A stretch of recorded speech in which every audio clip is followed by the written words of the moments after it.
Welcome back to Seek Strength and welcome back to Seekistan News Show at 6 somewhere. Today we're bringing a lot of cool news, and I mean, that's kind of biased in my regard. Thanks for everyone who tagged us in the news show. Now let's get into it with some breaking news from Gregor from All Things Gym. He just posted this Instagram story saying Carlos Nazar undergoes surgery after being seriously injured in a domestic accident. Long story short, it looks like that Carlos had some kind of domestic accident and had to go undergo what looks to be emergency surgery on his ankle, and they're speculating at an 8-month recovery time, leaving his obviously condition for the Olympics to be in doubt. Crazy random news. Yeah, I wonder is Nino Pizzolatto just going into his bathroom spraying water on the floor, just hoping he'll fall. This isn't the first time Carlos has been in the news either, because he was last year was arrested under suspicion of driving under the influence of alcohol. Okay. And I think he got a suspended sentence from what I remember. Of course he did, because he's got to win medals for the country.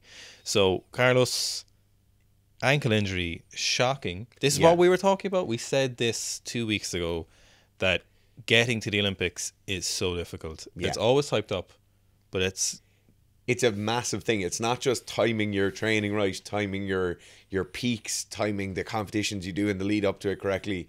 It really is just making it. That 4 year, or in this case 3 year, run in it's arduous. life is just throwing shots at you. Yeah. Training's throwing shots at you. You're getting caught in and some kind of domestic accident. We don't know what specifically the accident was, but obviously very severe, suggesting that he needed surgery on his ankle. So wishing Carlos obviously all the best. Now on to the other 89s. We've got the Asian Championships is currently going on at the moment, and we have up first we have the man, the myth, the legend returning to the competition, Tan Tao, with a 200 kilo clean and power jerk to parallel. It's a beautiful thing to behold. Oh, his clean and jerk is sickening. It's just so pretty. Particularly the cleans at these kind of weights, you know. Like, it's obviously still extremely heavy, but for him it's probably 30 odd kilos below where he is currently with his clean. So it just looks amazing. He gets it so far into the hip pocket with essentially minimal, no arm bend. He's not rowing with his arms, a little tension in his arms, and he gets it all the way into that hip. That's that unique build where he's a long torso, short legs, arms that essentially just reach to his hip. And so he's able to, similar to Gabriel St. Crane actually, but a slightly different style, get the barbell into his hip and then super aggressive in the pull under. And obviously his power jerk, squat jerk, whatever you want to call it, is very crisp. It's let him down at points, but when it's on point, it's a beautiful lift. Yeah, absolutely lovely. Do you have a prediction for what he's going to hit at Asians? No, I actually don't. I reckon he's going to go for a world record. He'll definitely win. I'm very confident of him winning, Yes. but I reckon on Wednesday he's competing. I'm going to say he's going to attempt the world record to make a point, surely. Okay. Look at how easy this 200 is. Yeah. We also have a 240 front squat from him, which he ravaged. He demolished, Look, this is sheer lunacy. annihilated it. Yeah. Obviously, front squats a week at a competition, you're only going to do something you know you're going to, as we'd say, make a fool of. And he rightly does make a fool of this. Now this is just purely aesthetic commentary, but when he was in 96, he didn't look as good. And I remember he was talking, I think maybe on Wheel of Weights, or was it maybe Squat Jerk Journalist. He was just kind of talking that he felt kind of fat. He didn't have his abs as a 96, so I assume he's happy to be back down to 89, where he's skinny, he's got his abs, and he's an absolute fucking monster as usual. That feeling of athleticism is really important as well. Absolutely. Like, it's not just important that, like, people might think it's kind of like a personal preference thing. Just feeling not like you're going to die every day is a massive help. That's what you're hoping to when you cut down to 120. At some point when I lose 40 kilos and get down to 120, Yeah. So that was that hopefully I'll 240. feel like that. Absolutely smashing it. And then, of course, the customary jerk dips, which are arguably useful or useless, but very excited to see what Tan Tao does. Incredible stability. Yeah. Now, on to one of my favourite Chinese lifters at the moment is Giga Chad, but his name is actually Li Huan Hua. I hope I said that right. And there's a 200 kilo clean and jerk sequence here on the Lu Xiaojun Barbell Instagram page. And I've got to admit, the split jerk and he's clean are superb. No, they're lovely. So pretty. Really, really nice. Much more, and this is going to sound strange, much more standard than a lot of the other Chinese athletes. But you know what though? All the best Chinese athletes are the ones who most conform to the standard technique. Yeah. Yeah. That's no coincidence. His jerk positions overhead are gorgeous. Man, it's that wrist position, Oh. the elbow lockout, the stability he has overhead. One thing you've got to say for the Chinese, their stability across plenty all their lifters is so high. Like their lockout, their ability to like keep the bar in a good position and hold it there. That wrist position overhead is insane. Sorry, I'm being attacked by a fly. You're all right. You're all right. Don't worry. We can match these 240 front squat, which he did without belt or knee sleeves in, which doesn't even matter in weightlifting, but it's just notable that he did a full at naked in, I think they're the Anta 2s, and those black and gold look nice. Yeah. All black Antas could look nice. 220 for a double. So then he's 240. So they said 240 was maximum last year, and now it looks casual. All is possible with OJ in the morning. I don't get the reference. I think 'cause he's on the juice. Oh. Maybe. Oh. Okay. Okay. You know me now, Griffin, not the biggest on the internet lore, but I think Here's that 240. might be- Oh my God. Yeah, that was a subtle reference in gear. Yeah. I'm not going to lie. I did. That flew over my head. But that was a great clean and jerk, though. I love it. Yeah. I'm really interested to see what he'll clean and jerk.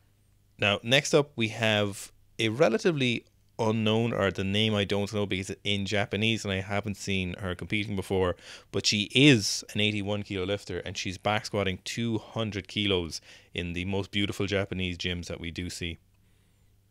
200 kilos. Yeah, is an 81. Now, actually, we see the Seeker Strength tag here Oh my God. from Verjukes. Thanks, Verjukes, for tagging us. Insane amount of control on that squat. Yes. Yeah. That descent speed has the look of either somebody's going to miss it instantly once they hit the bottom, or else it's going to be a very nice controlled squat. I love these X stands that they have. You really only seem to see those in Japan. I don't know if we see them much elsewhere. So usually we see H stands, or we'll see the Chinese seats, the kind of half circles. But we don't really see those H stands anywhere outside of Japan. I wonder if they use Seka or maybe. I wonder, yeah. Saka. But 200 kilos at 81, obviously incredible squatting. Yeah, very, very nice. She looks quite long-limbed, doesn't she? Doesn't Yeah. look low. Maybe it's just how far up the pants are pulled, but they look like she's quite long legs. But even with the squat positions there, it does look like she has long femurs. Yeah, it does. Definitely. Which is obviously making it a little bit harder. Now, this is my favourite lift of the week, hands down. This is Alexei, I think, Bibi or Bibi, the translation on Google Translate, because his name is only in Russian.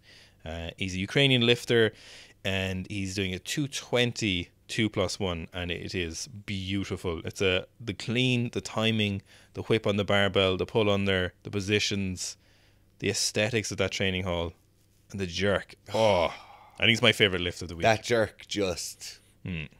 That jerk makes you feel things on the inside. Yeah. One thing that's really nice to look at here is he really works hard to get the barbell to come back into him off the floor. It's a bit of a bump forward or a bit of a deviation forward in the first pull, but he really works hard to get that barbell to move backwards as he's getting into the second pull. Super aggressive in the pull under, and then that jerk is super picture perfect. Barbells behind the head. Obviously, trying to stabilize 220 is difficult, but he makes it look very well. Definitely my favorite lift of this week. Yeah, unbelievable. Now we're on to so funny. The last week when we put up is sumo deadlifting cheating last week, on the same day there was rumors that the IPF are going to be doing something to the sumo deadlift. So there's a screenshot of an email saying under review is the technical rules for the sumo deadlift. Now, the end of last year, the IPF announced the changes in rule for benching, and still remains to be seen how that's going to pan out over the next few months or so. But no one really knows what's going to happen. Supposedly, it's just going to be something in relation to the toe safety in regards to the sumo deadlift. Yeah.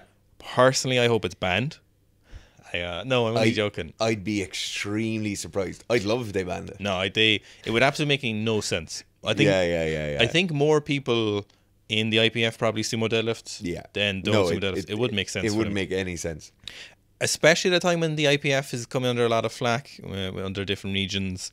and there's a lot of other federations getting popular, but also legitimized. Mm-hmm. You know, another Yeah. thing I wanted to add on the sumo deadlift is that, and I think this might be a thing where a lot of people don't remember powerlifting 15 years ago, is that powerlifting was a bit of a laughing stock. Mm-hmm. And I think it should be really careful, because there's this argument around sumo deadlifting being banned because it doesn't look as good to people. And a lot of people think that's stupid, and a lot of those are competitors. And I get where they're coming from thinking that's stupid. But when I started lifting weights, literally 15 years ago or so at this rate, powerlifting was a bit of a joke. There was a lot of equipped powerlifting. There was so many federations. Everybody was a European champion. And in fairness to the IPF, they did a lot to legitimize and standardize powerlifting. And it would be important to stay on top of that. And if it means for the sport to stay more legitimate, that to do something with the sumo, I think it wouldn't be a bad idea. On all jokes aside, in terms of banning sumo, I don't see that happening. Yeah. But it is important to keep the sport a legitimate display of strength, which is what's on their website. Yes. It just becomes difficult, because at what point do you limit just total stance width for everyone? Mm-hmm. Do you say it can't be more than 3 inches outside the rings, or something like that? Yeah. Which I assume, if they're going for the toe safety element, or trying to push it as that, that's the way you would standardize it. The stance width can't be more than a meter wide, or something along those lines. Mm-hmm. Which then obviously smaller, lighter weight athletes who have shorter limbs get a much bigger advantage out of the sumo than the bigger athletes.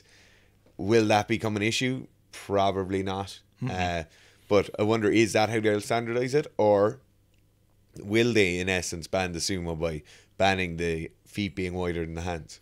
Yeah, would they make it so difficult that the sumo deadlift would lose a lot of the benefits? Yeah.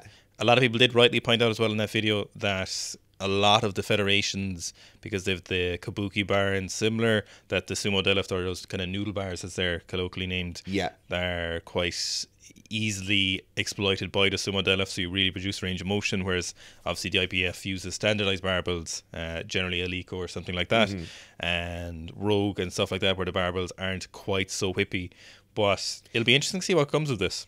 It's an easy rule to make. It's an easy rule where you have 2 marks on the floor. You understand the barbell goes on you just roll the bar to that certain mark, and then you just have a box within which your feet have to be. Yeah. I think it's an easy rule to make, if that's why you're making it. Yeah, is that hard to standardize though with people of different lengths, or is it just everyone uses the same barbell, everyone has to stand in the same box? See, I think everyone has to use the same barbell, so things like grip width for the bench and all that are, people are being disadvantaged in one way or another. I think powerlifting is a very important sport in the strength sport world. Yeah. And I do want to see it to be the most legitimate sport it can be. I do want it to see the best people doing the strongest lifts. And I hope something interesting does come of this, or something valuable for the sport. Because I think it's important that because there's no other sport like powerlifting. No. Because weightlifting is a different kind of thing. Strongman is a different kind of stuff. We want to see powerlifting keep its niche. It has a very particular niche in terms of just absolute strength in consistent lifts.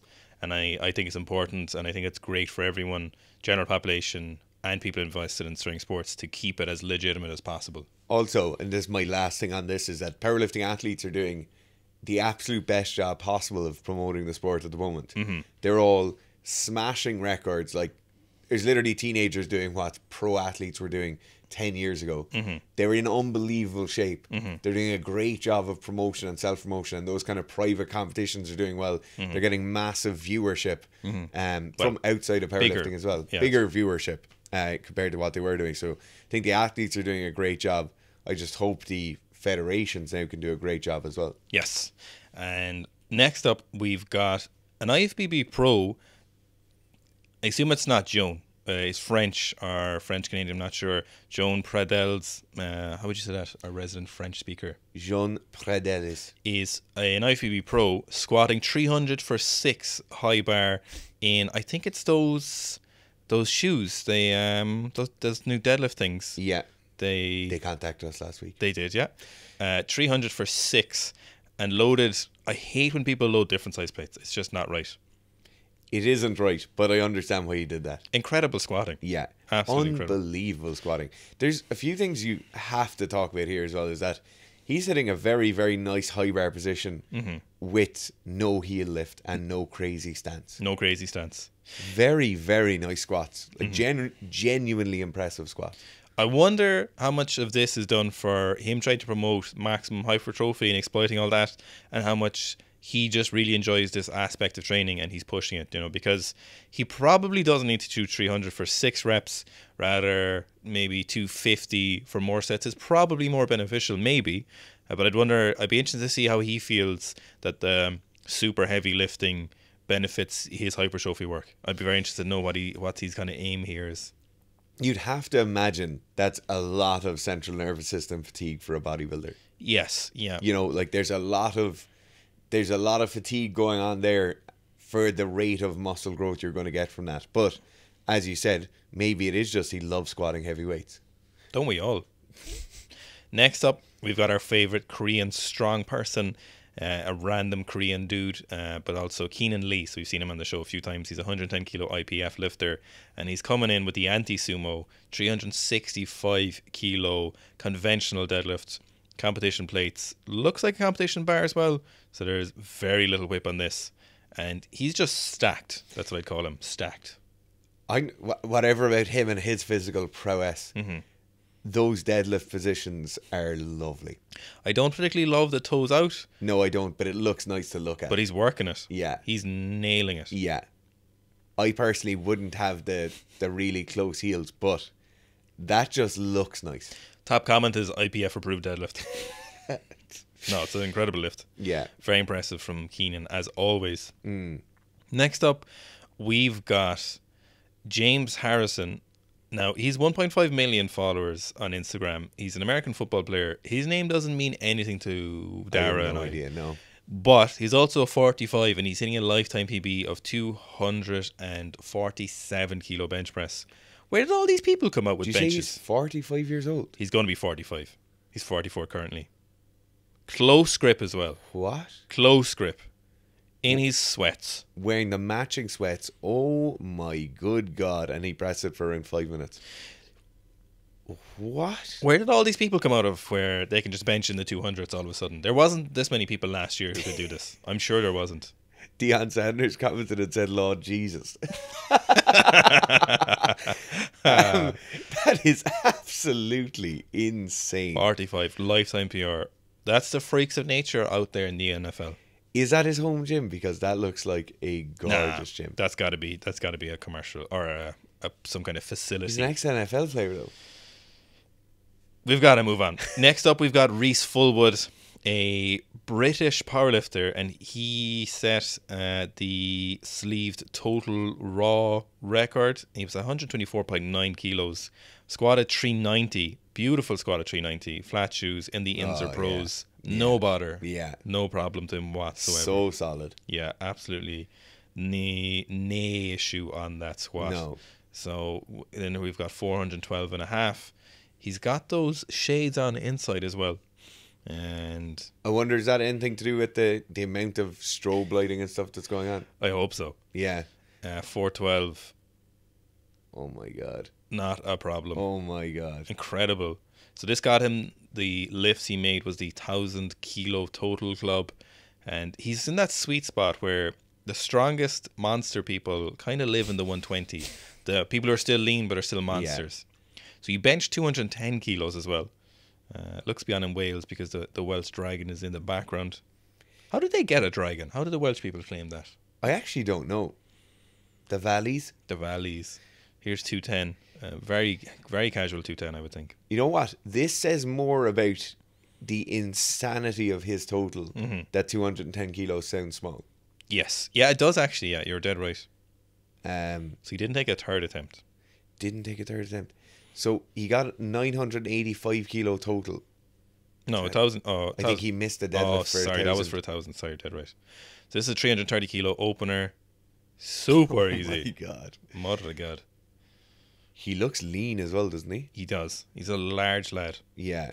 Got 362 and a half for second attempt. And you'll see his last attempt is so close. So this 316.5 for the 985. Very easy. Very, very easy. You know, I love that right arm that's closest to us there. 0 bicep tension. No bicep tension. Nothing. And now, I wonder if he's sponsored by Inzer. So 377.5 for final attempt. Obviously, just what a place to miss it. It's just criminal. Stop it. That is sickening to miss it there. Oh my God. But I'd say soon he'll be back for more. So incredible lifting. Yeah. Very impressive. This is what I'm talking about, the powerlifting. This is powerlifting's place, you know, to do this kind of stuff. Absolutely insane feats of strength. Now, some of you may remember Lucas from that massive 312.5 kilo front squat. But he's back again with a 300 by 5 back squat. And Google Translate isn't really telling us what he's saying here. But let's just watch these 300 kilo for 5 speed squats. Well, they're certainly not normal speed squats. They're outrageous. Barbells on the end. Full grip all the way out as well. Because he's just a monster. Absolutely smashing as well with depth. What? Garth, what does somebody do to squat 300 kilos for 5? I wouldn't know. Anyway, moving on. We've got our boy Shane Hunt with a 420 kilo deadlift for a set of 3. And Shane is literally going from strength to strength in his training. He's absolutely smashing it. Yeah. The most neutral of sumo deadlifts. Yeah. Shane's a fucking animal. I love that setup as well. Yeah. Just like grips or rips himself into the perfect position every time. Yeah. You never see him pulling out of position. You never see him pulling with bad positions or bad kind of technique. It's always nice. He doesn't have that crazy wide sumo stance. It's so strong. He seems to be the last, since we talked on the podcast last year, he seems to be just literally going from strength to strength each time, or each month seems to be going very well for him. So I think there's talks of him, I think a competition later this year, maybe the one in Ireland, I think maybe the ABS, the pro competition. So it'll be interesting to see how he does in that. On his Instagram story last night as well, I saw him with 2 plates of food in front of him. Mm-hmm. One must have easily had 3 kilos of chicken breast shredded, and the other one probably had a kilo of rice. You can't be 120 kilos with abs without a lot of food. Now, Jamal Browner did this 2 weeks ago, but I can't. I somehow slipped through the cracks. So here's a 400 by 3 conventional deadlift. You know, and a lot of times sumo deadlifters who like to use Jamal and stuff as an example of being like, look, some of them really strong, and you're like, don't use Jamal as the as part of the cohort. Don't bring Jamal into this. It's not a spectrum. He's an outlier. Yeah, absolutely insane. 400 for a triple A. Very, very impressive. Just keep that 400 kilo deadlift train rolling on the news show. Now, lastly, in our combat section, I'm going to say one of, if not my favourite jiu-jitsu athlete, Mikey Mushimeshi, or Dark Rigatoni, wins another one fight and the one championship by submission. He just seems like such a nice guy as well. All the interviews are so nice to him. Immediately goes up to see if your man's okay. And I hope he's getting paid for this. I hope he's getting paid well for this, because he just seems such like a nice dude. Yeah.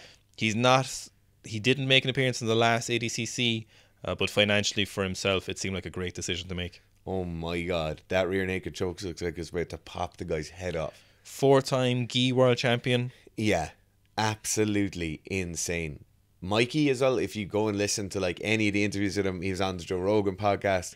He just seems like a chilled out, nice, honest to God person. That video of him making pizza. So I don't know if he still does this, and I hope he still doesn't do this, but his diet was fast all day until after training. So it probably does 3 or so sessions a day, and then eats just several homemade pizzas. Now, in some ways, for his own sake, I hope for his athletic performance that he's not doing that. Yeah. But for just the cultural aspect, I hope he's still doing that. Yeah. It's just so funny. Homemade. Make some mozzarella, cheese. 7,000 calories of pizza and pasta within like a 20-minute window. What the fuck? And then doesn't need anything else. A bowl of acai maybe. Love to see it. I love Mikey, so I hope he keeps going strength to strength. I'd love if he made it back for the next ADC, which will be next year, but it remains to be seen. Yeah.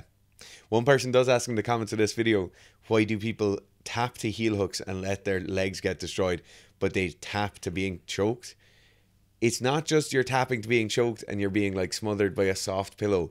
Mikey's about to squeeze your neck off. So it could feel like your jaw's about to break, your neck's about to break, your windpipe might be collapsing in on top of itself, and you're losing consciousness. I really don't think it should be just viewed as, oh, he's just choking you. Why don't you just let yourself go to sleep? Yeah, it is. It is. You're also making the assumption that you're making a conscious decision at that point when you're losing that much oxygen. And if you look at Mikey's face there, that's being ripped in. He's putting on that rear naked choke. You can even see the forearm sinking into the guy's rash guard. Like it's, that's not just a passive hold. No. Thanks for watching the new show. This week's new show is being brought to you by our biggest release ever, and it's a release of Seeka Sleep. Seeka Sleep is a before bed nighttime supplement. We did a long video last week on everything that's in the supplement. To quickly name it out, it has zinc, magnesium, activated B6, vitamin C and sodium in it.